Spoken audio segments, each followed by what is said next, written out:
everybody. It's Saturday, 29th of March, 2025. This show probably won't go out till Sunday, the 30th, but I know we have a live audience, so welcome all of you. It's been an interesting week in technology and media. The big news story broadly of the week is Jeff Goldberg of The Atlantic's big get on the Signal chat. It's called Signalgate.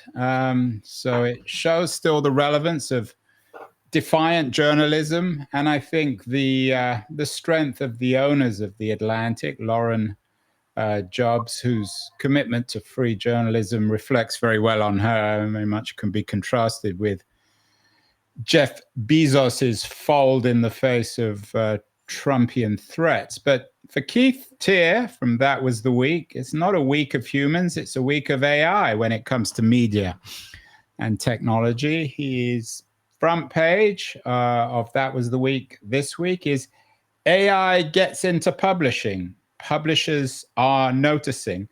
I wonder whether this might be a more appropriate title, Keith, for something we bring out on April the 1st, All Fool's Day, because isn't this obvious? Doesn't everybody know that AI is getting into publishing? What happened this week that makes it any more or less certain? I think up until now, the discussion has mainly been about AI training on the output of publishers. But what happened this week is that OpenAI launched a completely brand new image creation tool that for the first time is creating content that can be used by publishers, good enough to be used by publishers. So this is their AI image generator that they're offering. Yeah, and it's probably, image generator probably is a word that disguises how profound the software is that they've shipped. And it got caught up in this whole example of using Ghibli-like renditions of photos. The whole narrative got reduced down to that. But actually what they've released is something that technically speaking is a huge breakthrough. But this art, I mean, you and I disagree, I think, on this. I mean, the art, and for people listening, you'll have to imagine a photo of a character surrounded by newspapers. AI gets into publishing. I know it made this image. I mean, it's not a bad image, but it's not a great one. What's the big deal about it? Well, actually, the interesting thing, Andrew, is the words on the image. Anyone who's ever tried to do image generation on AI knows that AI can't do words on images. Why? Because it's a probabilistic guessing technology. So just to be clear for people who aren't able to watch or just listening, the images of newspapers with thousands, probably tens of thousands of words on them. So is this the breakthrough that we've got newspapers now with words on them? You can't actually read the newspaper, the words on it. No, Andrew, it's my words. It's the title of the article. AI gets into publishing. Publishers are noticing. The top left-hand, That Was the Week logo, and the edition number 2025 number 12, all of that would have been impossible. The picture of the newspapers would have been possible before, but putting these overlays on top would have been impossible. So what you're saying is that this new version of ChatGPT connects images and words, and if you give it an image to create, it will create the words with it? It could create, for example, a full magazine page with graphic design, whereas before that would have been impossible. But it still has to be good. I mean, magazine publishers would never put this on their front cover. Well, you shouldn't reduce it down to one image that I did in two minutes. What you got to get head around is, up until now, no AI in the world could have produced that image, that whole collection. It would have been impossible. So now you have got within AI what Adobe Photoshop and Adobe InDesign and Adobe Acrobat can do, but without needing them. I'm sure Adobe's thrilled with this. Adobe should be worried because, by the way, no, I'm joking. I mean, obviously. So this new tool, how much does it cost from OpenAI? It's built into your $20 a month. So for $20, you can create these graphic images with words, which is a new thing. I mean, up until now, I would imagine a graphic designer would never think of using AI to create. Keith, can OpenAI kill dogs? I wish it could. Can you shut that dog up? It's yours. I can shut it up if nobody comes to the door. Otherwise, no. Well, if Sam Altman's listening, your next version of ChatGPT needs to be able to kill dogs on podcast shows. So I have to admit, I get kind of what you're saying, Keith, but I still don't really see the big deal. Well, you have to think ahead, Andrew. You have to. I'm trying, but that's why I have you on the show. Let me ask you this question. When we talk about what jobs AI will be able to replace, graphic design and layout were not one of them up until now. Okay. Well, I don't know if we'll be particularly sad to lose graphic designers. They're not the most creative of people, are they? I think. Did you get out of bed on the wrong side this morning? For graphic designers, I think graphic designers are awesome in general. But, this AI breakthrough means that AI is now a publishing tool. Just to give you an anecdote, this week I spent time again building software using AI, and I built something called Creator Automation. Anyone listening, if you go to creatorautomation.ai, you can sign up for it. It's really only for newsletter producers.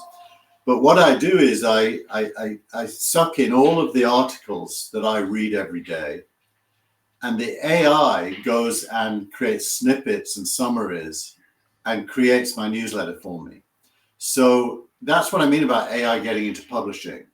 It suddenly, I can do things automatically that previously were manual. So let's talk about graphic design. I mean, in all seriousness, obviously I don't celebrate graphic designers losing their jobs, but the smart graphic designers are able to put together images and words in a very creative way. I mean, this is not very creative.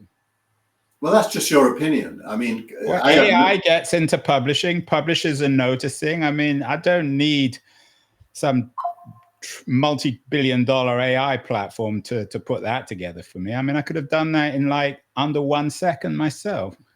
Not under 1 second. You do it. Or maybe 2 seconds. I do it every week, and it takes me. The front page normally takes me 5 to 10 minutes. That took me.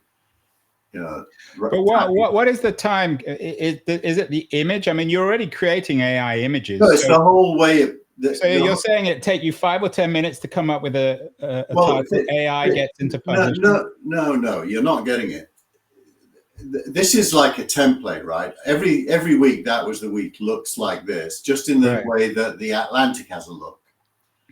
It was able to understand my look exactly, recreate it for a new version using my editorial as the base to conjure up a front page using my template that looks as if I did it. By the way, that's why I don't know if you want it. I mean, yeah, but it's bad. So who, so well, yeah, but that's because I'm bad. It's not because the AI is bad. It's learned my style. Can I quote you? It's bad because I'm bad, Keith. Yeah, I'm not a graphic designer. I suck at it. Right. So coming back to our friend, the maybe out of work graphic designer, it doesn't sound to me like this is much of a challenge because you still need that essential human creativity. No, go and give it the keen on graphic design, which by the way is even worse than mine. And I don't have any graphic design. I never use the image stuff. You do. You have these 2 boxes that you have here in Restream that has you and the person you're interviewing come up. That's your graphic design. Well, no, that is. Oh, that's yeah. That's your graphic design. There it is. So basically, you can have it. You can even say to it, "I think this sucks. Do a better version," and it probably will. Yeah, well, we'll see. We'll have to see. So do you think that your covers are going to get more intelligent in the future? Are you going to come up with better things like AI gets into publishing, publishers are noticing? I think you're reducing the enormity of the week down to something small. The enormity of the week is that AI is going to become a very, very good tool, threatening things like Photoshop and Affinity and all the other graphic design tools, because it's good enough, it's simple. I actually think it's very good. And by the way, I didn't fully explain it, but what it's doing is it's imagining the final product when you do a prompt, and it's guessing the pixels one at a time to make it.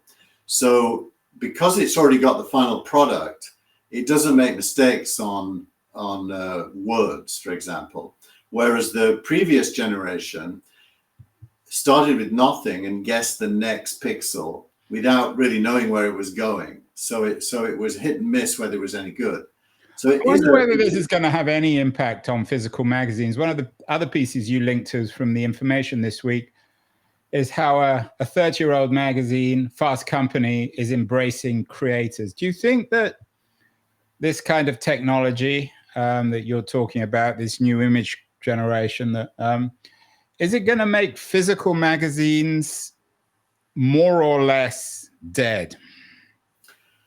Well, it's interesting. I don't know what you think. I think the word creators is a hard. It's kind of an ensemble word to describe anyone doing video, audio, text, magazines, newsletters.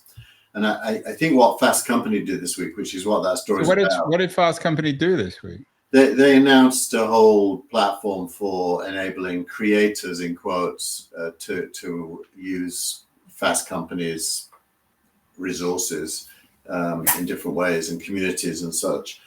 But that sounds a bit weird. I mean, what you and I both use Substack. What does Fast Company have that Substack doesn't have?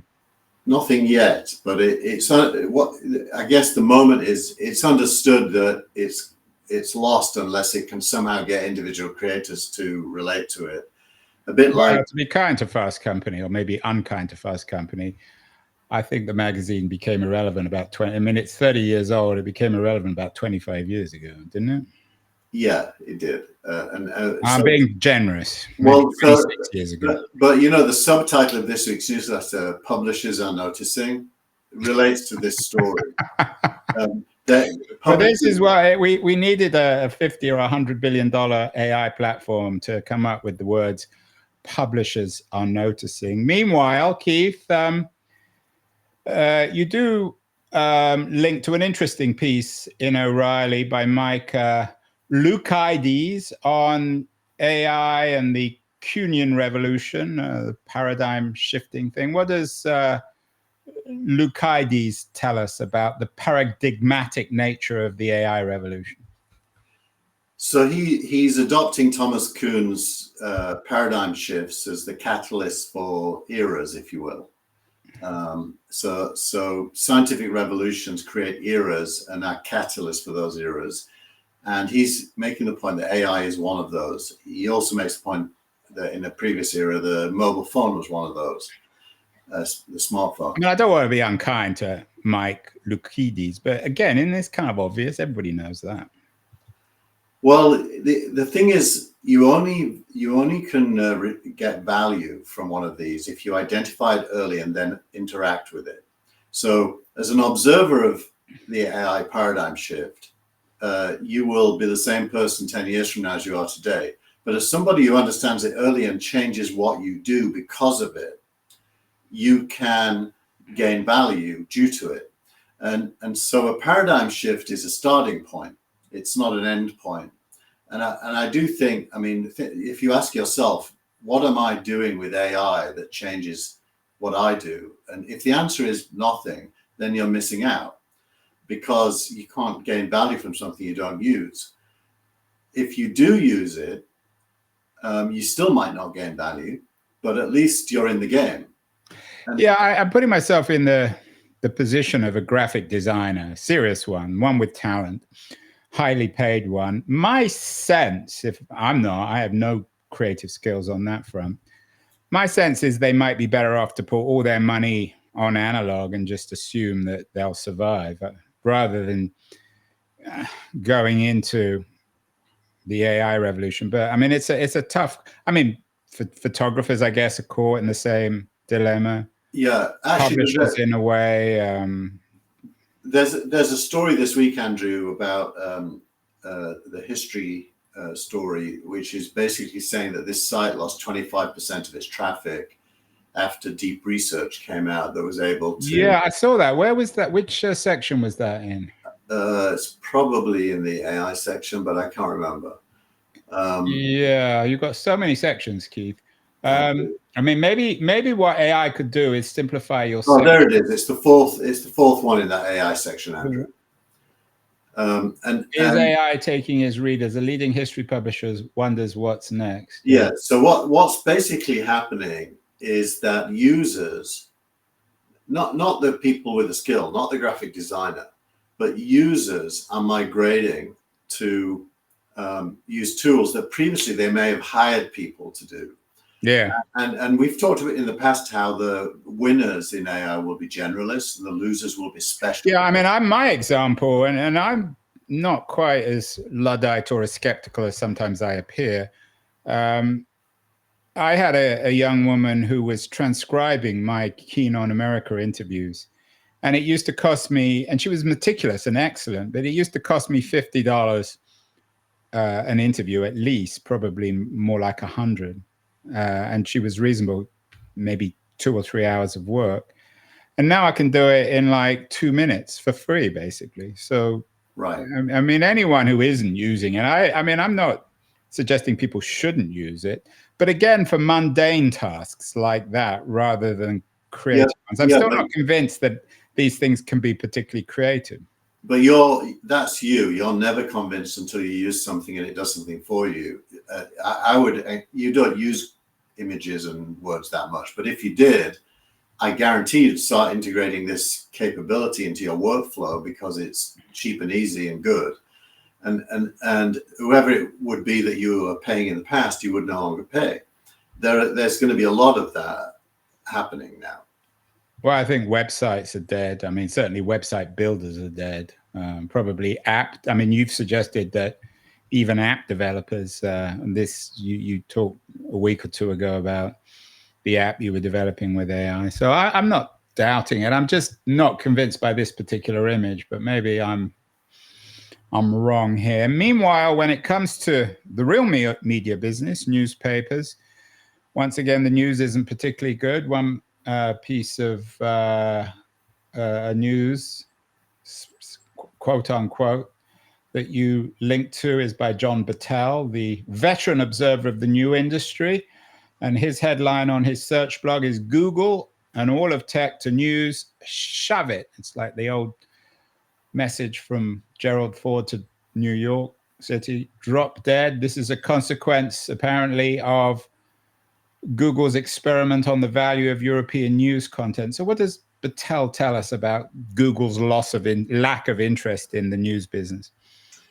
He's really reflecting on users' lack of interest that Google reported on. Users, you mean consumer? Consumers' lack of interest. So Google did a test, it's called an A/B test, where they removed European news for some sets of users and they left it in for others, and they looked at what happened. And the answer was nothing.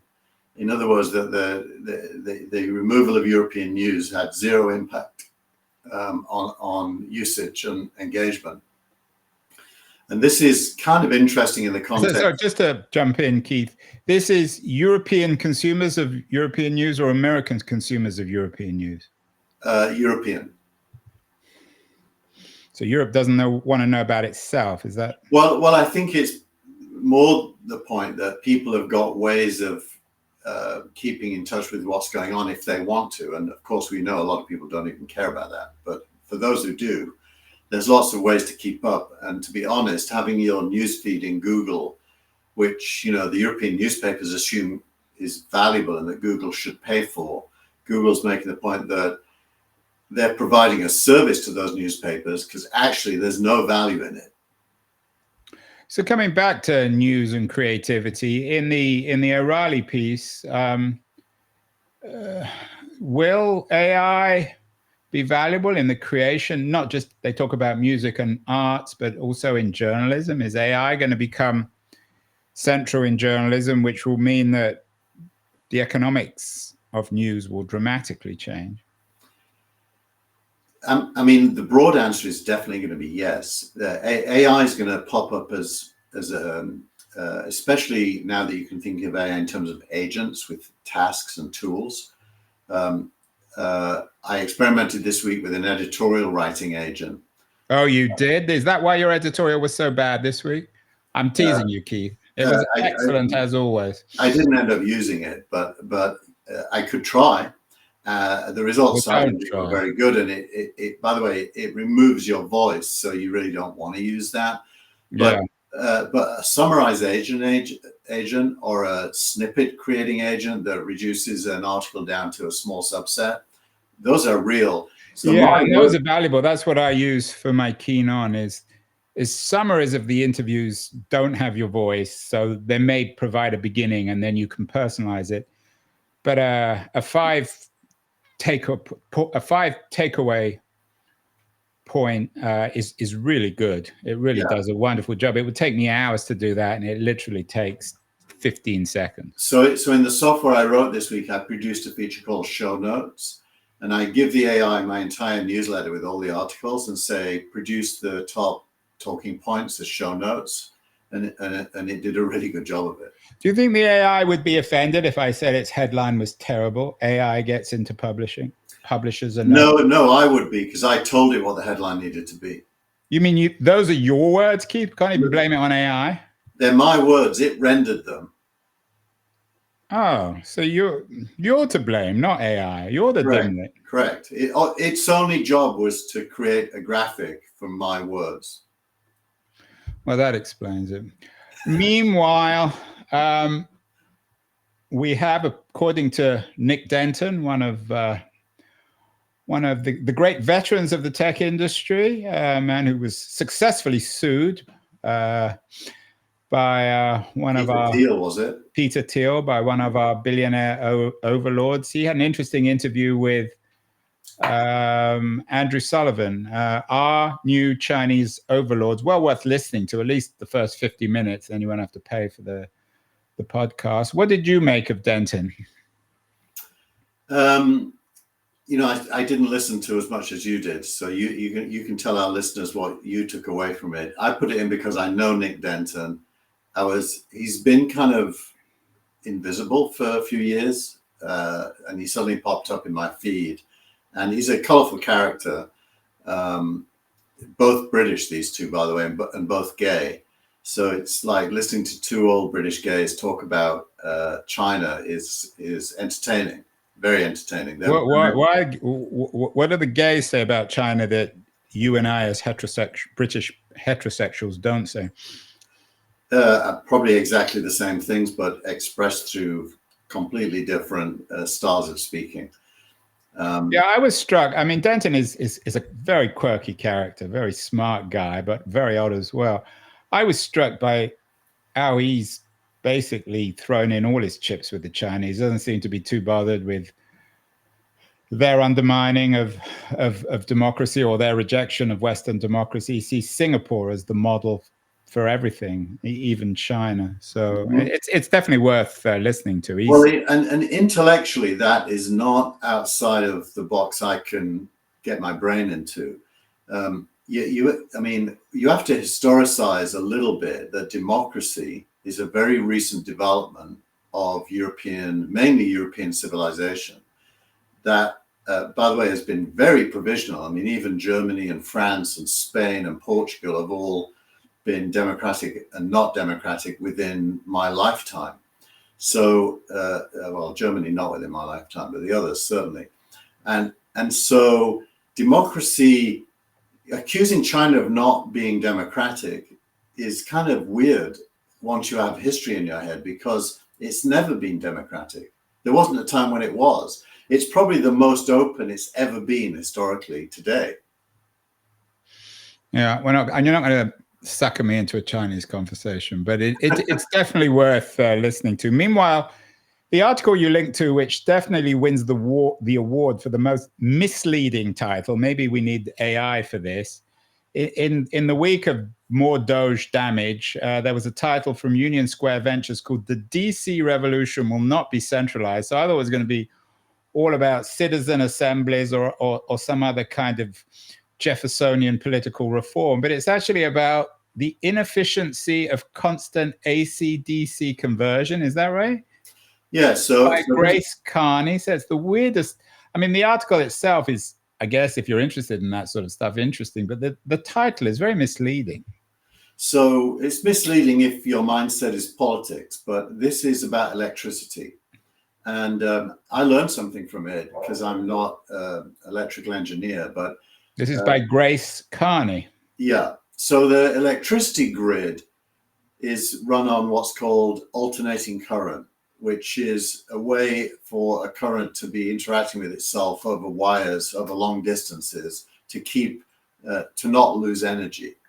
But everything in your house uses direct current, which is much more efficient. And in order for the grid to serve your house, there has to be a transitional thing in between.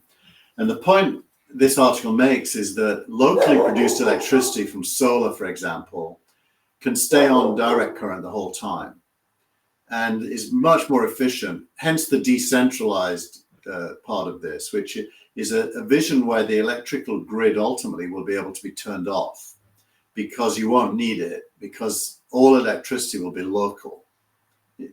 Now, you know, this. Well, that's interesting, I guess, if you're into solar, isn't it? It's interesting if in any underdeveloped part of the world as well, where, you know, the idea that you don't have a national infrastructure of electricity used to be a major problem. Well, with technology, it probably is less of a problem now. Maybe there is a link as Musk and his friends unpick the state. Maybe their DC revolution will mean that everyone can get their electricity locally. By the way, battery technology is a huge part of that. Yeah. The problem with solar is you can harvest a lot of it, but you need to be able to store it and transport it. Well, I mean, in the very, very long term, Keith, we're thinking, I don't know, 50, 100 years. I'm assuming that we will all make our own batteries. With AI? Well, no, you've got AI on the brain. Maybe we'll just, solar will have some sort of solar powered units on our roofs or wherever, maybe on our heads. And that will somehow give us our battery power. Well, or manufacture batteries. So we might have to deal with battery companies. Yeah, batteries are always going to be physical. That's in the nature of batteries. They're physical, so someone has to make them. So what you're really talking about is efficiency of capture and storage, which keeps getting better. Current solar panels are way better than the early ones. You and me both have solar panels. I don't know if you have a battery. I do. I have 2 batteries. You got everything, Keith. Meanwhile, my interview of the week on Keen on America is with my old friend Parag Khanna. He had a piece out in Foreign Policy called The Periodic Table of States. He's Singapore-based geostrategic thinker. He argues that the country is best positioned to thrive in the 21st century, and neither Denmark nor China. It's Singapore. Sorry, not Singapore. Although I think Singapore does pretty well. It's Switzerland, Germany, and even the US. So things aren't quite as dire as some people think. What's your take, Keith? Are we, and India ranks, and Parag's from India, but India ranks rather poorly. He uses all these different metrics to evaluate the competitiveness of countries. Yeah. And it's interesting that Switzerland tops the league for not just its economy, but its decentralized political infrastructure. Well, I mean, firstly, I accept the premise that you can look at the world through the prism of nation states and measure the extent to which they are modern, let's say. That's a reasonable premise. I do think the 21st century isn't going to be very pleasant due to that way of framing it, because I think nation states, as we're seeing with tariffs and other things, are going to be increasingly competitive due to the fact that there's no single world leader anymore. Yeah, and you dedicate a whole section in the newsletter to tariffs. You put it under nationalism. So lots of tariff news. Apparently, Trump's coming out on April the 2nd with his Liberation Day. Do you expect it to be a big deal, or do you expect him to retreat, as he tends to do? I think he's philosophically now fully bought into the idea that, and the car tariffs this week were really much more important than the April 2nd, I think. He's fully bought into the idea that by making it super expensive to buy foreign manufacturers are going to have to build in the US. He's bought into that. So tariffs as a tool of policy to trigger internal investment into the US, he's not going away from that. And Vance is very, articulate on the point. And it isn't entirely wrong for a weak nation to do that. There's lots of historical examples of nations that are weak at doing that to good effect. So I think we're entering a world of deglobalization and the rise of nationalism. I do think that, what I think of as bottoms-up globalization is going to accelerate through the internet, through mobile phones, through AI, through Bitcoin and other cryptocurrencies. Many, many citizens in the world will be able to engage with each other on global platforms that render nation states irrelevant, but not in the realm of economics and politics. In economics and politics, nation states are going to become more and more important and less inclined to think about the global impact, only thinking about the local impact. I think I've heard that one before, but we will come back to it. What's the feeling down in Palo Alto that their Porsches and BMWs are now going to cost another 25%? In Palo Alto, they won't care. They'll just pay it. Are Teslas banned yet from Palo Alto streets? You've got one. It's increasingly dangerous. This is ridiculous, but there's a video this morning of a guy in a SUV pulling out a big gun on a Tesla Cybertruck on a freeway. This was in Palo Alto. No, it was somewhere around Atlanta, I think. But the attacks on Tesla are symptomatic of almost like a post-apocalyptic. But the weird thing is, it's the former left acting as the agents of violence. It's kind of interesting to me. It's the most undemocratic, uncivil inability to accept change coming from the left. Can we blame the woke left, Keith, or is it post-woke left, Lee? I think you can't be woke and fire a gun at a Tesla. Okay, well, maybe we should be more sympathetic to the woke left. One piece of news, speaking of Tesla and Musk, that beat your deadline, although maybe your AI should be trained to keep up with the news, Keith, is that Elon Musk decided to incorporate X, which used to be Twitter, into XAI in a, on paper at least, interesting financial deal. Is this just flat, wallpaper for Musk, or is there any significant economic purpose here? I haven't digested all of the reasons, motivations, and ramifications, but my gut feel is this is a super smart decision. XAI, due to the fact that he spent a lot of money building data centers that produce Grok, which, by the way, is very good. Grok 3 especially. Not as good as ChatGPT, though, according to you. It's better on some things and not as good on others, but it's valuable. It's worth about $80 billion, and that's a market value based on comps to OpenAI and others. Twitter was bought for $44 billion. By putting the two together, you end up being able to write off all the debt in Twitter and reward the Twitter underwriters with stock in the new company that will more than offset their original purchase. So ultimately, everybody wins from this. It did cost Musk, billions to get OpenAI to be worth what it's worth.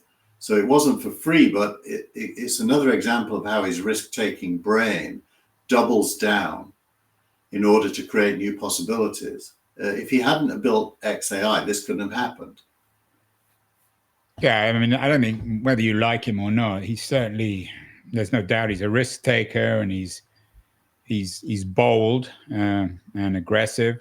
It'd be interesting ultimately if XAI does turn into the real competition with ChatGPT, OpenAI. I mean, there's no love lost between him and Sam Altman. Yeah. No, it's going to be fascinating to watch, and it's for real. I think OpenAI has a massive lead on consumer engagement and revenue, therefore.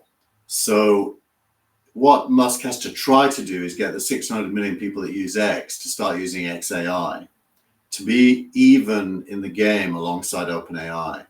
OpenAI's, easily the most used AI. Yeah, and you've always been bullish. You've always written off Google's Gemini. You have some time for Anthropic's Claude. So it'd be interesting to see how this whole thing plays out. No doubt we will talk about that many times in 2025 and onwards. Startup of the week is a very odd company or product. It's called Drone Blaster Fractal Antenna Systems. What does this thing do, Keith? So this is both tech, and it's also kind of symptomatic of the time we lived through. And ultimately that was the week is documenting what's happening weekly against a broader zeitgeist that we modify over time as things change. But this one fits the zeitgeist, which is tech startups creating military outcomes using hardware. In this case, it's a sound blaster. Basically, sound can be used as a weapon against a drone. So this is fitting in this. This is Star Wars, right? Could you have used it on your dog?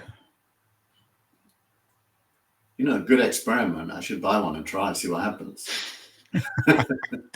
Tell your kids in Genet when the dog. What would it do to the dog? The drone. I have no idea. We should do it live, Keith, on the show. I think it interferes. We'd get into trouble with the animal cruelty people. I'm pretty sure it mainly interferes with systems. So I think the dog might not even notice it unless it's in that range of hearing that dogs have that humans don't. I assume this is battery driven, this thing. I don't know.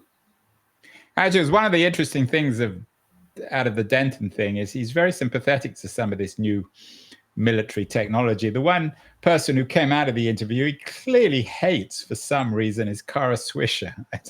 Yeah, I can understand that. I mean, I like Kara personally, but I hate what she's become. What's she become? She's become this whiner. She's successful. Why is she a whiner? Actually, I think her peak success was about a year ago, before the election. Since the election, she's become this kind of troll to Musk, and she's boring. Well, poor old Kara, if you're watching, you need to listen to Keith. Don't troll Musk. Although you've been trolling him, Keith, for our post of the week. It's from a certain Elon Musk. How many billion followers does he have? Whatever it is, he himself trolls an interview between Jon Stewart and Ezra Klein. What's going on here? Why did you choose this one? I chose it. You'll remember, I don't know if you noticed it, but this week Fox News interviewed Musk and about 10 of his Doge team. And this came after that interview. And I'd watched the Jon Stewart show this week as well. And Jon Stewart's well known as being, a man of the left, let's say. And Ezra Klein is leading the narrative about why the Democrats need to modernize their narrative. So I thought it was fascinating that Musk tweeted these two, because they're kind of the two most unlikely people for Musk to want to listen to. So I played the video. I recommend anyone goes and listens to the video. And it's Ezra Klein explaining to Jon Stewart the layers of bureaucracy and cost in delivering broadband from the $42 billion allocation to rural broadband. Not a single home has been connected from that $42 billion. and he explains how bad the government is in making things happen in great detail that validates a lot of what Doge is thinking and saying. I thought it was fascinating. Yeah, I haven't seen it, but it's interesting. Although, to be fair to Klein, I mean, he positions himself as a progressive, and the whole point of his new book, I'm not sure if you've read it, Abundance, is to criticize the government, but also say that that is not an excuse for Doge. That's not an excuse to dismantle the government. It's actually a reason to rethink government regulation, and the government is so overregulated that the only way to achieve reform is by addressing that regulation. He also, in the book, one of the other examples he gives is of the billions of dollars wasted on planning a high-speed train between Los Angeles and California that eventually shriveled down to, I don't know, 50-mile train in the middle of California that no one's going to use. But one thing Denton also talks about this, and that's for him. And there is a real argument here, and Ezra Klein, I think, would acknowledge it. That's why the Chinese model at the moment is working and the American one isn't, because I don't know what the numbers are, but the Chinese have, for the billions of dollars invested in 50 miles of train on the West Coast, the Chinese have laid tens of thousands of miles of high-speed train. Yeah, actually, the interview that Fox did with the Doge team, it was interesting. You and I have talked on this show about the framing should be modernizing government to deliver better service at lower cost with less bureaucracy. And up until now, we criticized Musk because he was so focused on cost saving. There was no modernization part to it. It wasn't about improving government, it was cheapening it. Well, in the interview, it was very clear to me that that's changed. There is now a modernization element. Well, it's on Fox. I mean, who knows? You and I think I listened to it on. You and I you seem to be a big admirer of Musk. I'm not. I listened to it on. Well, I don't think mantras are appropriate. One must listen weekly. These are human beings with brains, and they change. And I listened to it on YouTube, by the way. Even Kara Swisher. Even Kara's changed massively, and she'll change again. Even Nick Denton. Even Nick Denton. Everyone. Even Keith Teare. Everyone should be given the right to be listened to. Okay, well, for next week, we're going to miss next week because I'm in Europe. But in 2 weeks' time, Keith, your challenge is to come up with a better title than AI Gets Into Publishing. How about that? Actually, it's a great title. It's just lost on you. Everything is lost on me, which is no news for people who listen to this show. But Keith, as always, a pleasure, an honor. We know now that AI is getting into publishing and publishers are noticing. Our viewers and listeners, I hope, are noticing. Have a great couple of weeks, and we will see you in mid-April, where hopefully American democracy will continue to exist.